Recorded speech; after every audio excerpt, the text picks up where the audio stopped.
One of the big stories that we were able to document in some detail was the whole scope of CIA activities similar to what the CIA did in Chile, and which was documented by the Senate Select Committee, was the whole covert action program in Jamaica in between 1976 and 1980. And we did a great deal of research into that, and we discovered in many ways a very similar program, almost a classic model that was followed along the lines of what they did in Chile, including three major categories: military, paramilitary activity, the use of propaganda in the media, and the third one, which was economic warfare, using the multilateral organizations, the International Monetary Fund and others, to withhold loans which had been promised to the Jamaican government. This is one example. What are a couple more of the details of that? You mentioned those first two examples of actual paramilitary activity the CIA was involved in Jamaica. There was a fire, for example, that took place in Jamaica of an old people's home. I think 150 old and infirmed women, many of them blind, were living in this home. And as it turned out, the place burned down in the space of about 8 minutes, 7 or 8 minutes. It was discovered that the phone wires had been cut and that the exits had all been blocked. Even those who could see their way out could not get out. That the means by which the fire was set was the use of a petroleum jelly, which was unavailable in Jamaica. This was one indication, among others, that there was outside help. Why would the CIA, you might ask, why would the CIA want to murder 150 old women? It was because it was an effort, part of a very large-scale effort to discredit the government in Jamaica, which was at the time headed by Michael Manley, the Prime Minister. There were images produced of Michael Manley in the media, in the Daily Gleaner, which was the newspaper which the United States, through the CIA, helped to support.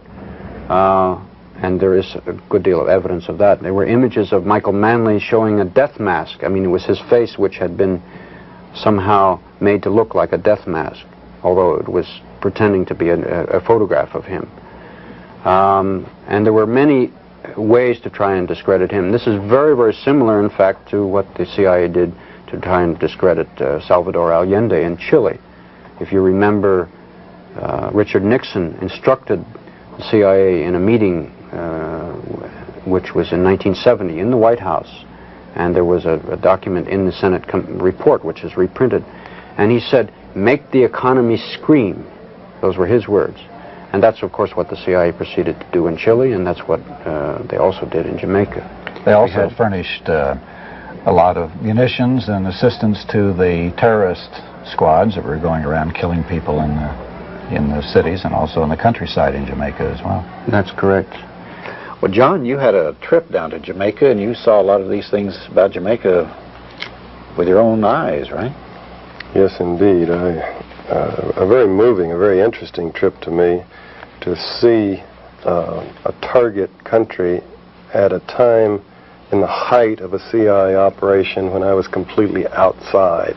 So there's no way that I could see the problem that journalists have always had when the U.S. government was targeting on a country in a situation, trying to destabilize it, overthrow or manipulate the elections or whatever, of trying to figure out what's going on when you don't have access to all of the flow of cables and the discussions in National Security Council meetings and whatnot for the planning. I observed that from published information, the CIA station there was quite large for that size of a country. It was huge, in fact. It was bigger than any station I knew of in Africa, although Jamaica was a fairly small island with 2 million people. That's typical of when the CIA has got a big operation going in a place. They beef up the station and beef up the offices back stateside. The tone and flow of articles in the Gleaner was, of course, as Lou says, definitely a chapter out of Chile or a chapter out of the Angolan operation.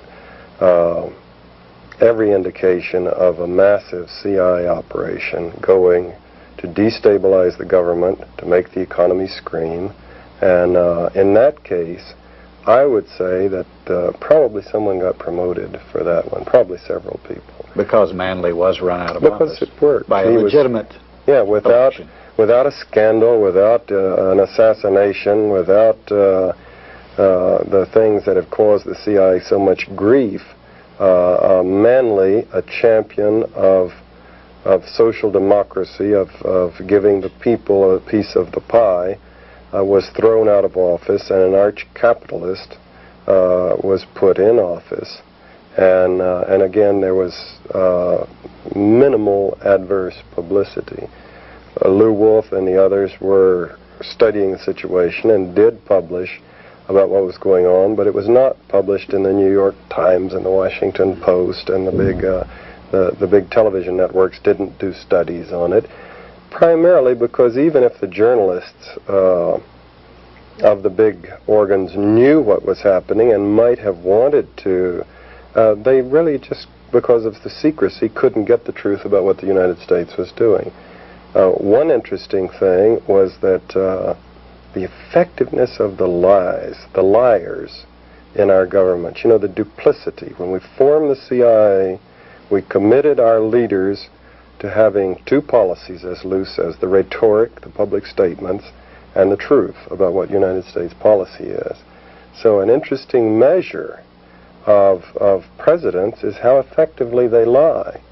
Interesting discussions that occur inside the CIA is about lying. Would you lie? You know, you're the DDO and you're going to testify to the Senate, and serious discussions. Are you going to lie?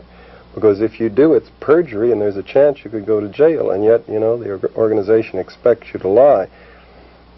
President Carter was one of the most effective liars I have ever watched on television and through the media.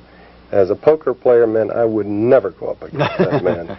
He could look at that camera and say things that obviously he knew were completely and totally false. And I would study his expression, and I could detect nothing except occasionally a little wisp of a smile that wasn't consistent with what he was saying, like he thought it was funny. But one of his more classic tick, actually. Yeah, well, the smile that I was referring to wasn't that. It was just a kind of like he was repressing a grin, like he thought it was funny.